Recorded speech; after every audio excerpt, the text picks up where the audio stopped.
morning and welcome to an all-new Eye of the Tiger. I'm Megan Anderson. And I'm Nick Chang. In yesterday's paper, we reported about a potential $96 million bond to fund improved facilities in this district. We go to Dan Gunko on what this means for Roseville High School. Thanks, Nick. I'm standing here in front of the small gym, which is one of the many facilities that could change if Measure D passes.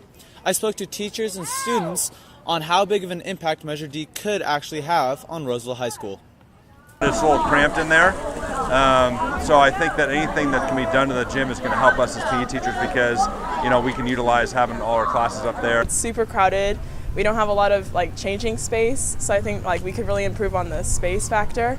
And also other campuses that I've been on, through volleyball that I've gone in and changed into, they're really nice, and I feel like we should have that available for other athletes if they needed to come and change. I think that, a lot of the plans have to do with facilities that PE uses, so I think it's pretty exciting that we could upgrade some of our facilities because they need a lot of upgrading. Principal David Bird highlights how Measure D would also benefit the art program. You start to work your way over into our 100 wing where our art rooms are.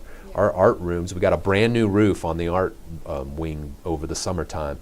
So the roof is good and solid and strong. The rest of the building underneath that, including the entire interior, needs new tables, new equipment, new cabinets, new flooring. We want to modernize and bring up to the 21st century our art wing for our art programs. We spoke to art student Jordan Eden and how she would feel if the art program got new equipment. It'd be a lot more enjoyable to be in the class because we have new tables and we don't have to work on broken things. Measure D will be voted for on Election Day, November 8th of this year. Stay tuned on eyeofthetigernews.com for any more developing coverage on Measure D. Even as other schools in the area are avid, the program continues to grow at Roseville High School. We go to Wafiq Ridwan for the story. Thank you, Megan. I'm standing right here on Campo Street where Avid just cleaned up after College Day. Last spring, Antelope High School and Oakmont High School dropped their Avid programs, leaving Roseville High School as the only school within the district to have their Avid program. According to Kelly CAPELL, some schools face issues with their master schedule. It really does depend a lot on administration and sometimes scheduling. It just doesn't work out in their schedule and other programs. Unfortunately, some schools have a lot of amazing programs, but sometimes when you have too many programs, you don't get enough population in certain ones and you have to drop them. These same challenges are currently being experienced at Roseville High School. According to Avid 12 teacher Dean Gadway and senior Caitlin Pond, the biggest challenge that Avid poses is its demand on commitment. The student has to commit. The student has to give up elective sections or give up choices for electives because the Avid is an elective class. In some sorts, yes, just because the class scheduling, it's a little tricky because Avid takes up 2 parts of your course, so it'll be long-term all year. So it does prevent me from taking more AP classes or electives that I would like to try. Even with these challenges, Avid has shown success with 96% of seniors last year completing all 4-year college requirements and 86% of seniors being accepted into a 4-year university. Roseville High School has added an additional section of Avid 9 this year and has made increased efforts in the past few years to increase awareness about their Avid program at feeder schools or middle schools who don't have the Avid program. I think we've gone to Cooley for 2 years now. Before that, they also had Avid, but because they were feeding into schools that were no longer going to have Avid, they got rid of their Avid program. And so those students no longer knew what it was because they had cycled through and graduated. And so we wanted to make sure they knew. So it's been the last 2 years, and because of that, we've had a definite uptick in students coming from Cooley into our Avid program. The Bonfire Rally is on November 3rd. Student government will be conducting singing auditions for the rally next week from Monday to Wednesday. All students are eligible to participate as long as the song is school appropriate. We now go to Josh Carson with sports. Good morning and welcome to this week's edition of EOTSN. I'm Josh Carson. Over the weekend, varsity boys basketball played in a pre-tryout tournament at Casumas River College. The team went 1-3, and according to Coach Greg Granucci, the team went back to old habits in the second game. Main improvements were ball movement and hustle. No one player stood out as it was a collective team effort. Moving on to football, JV stayed undefeated as they now moved to 6-0. Varsity, on the other hand, could not stop the dynamic rushing attack of Antelope. Elijah Dotson came into the game with 862 all-purpose yards and finished the night with 169 more.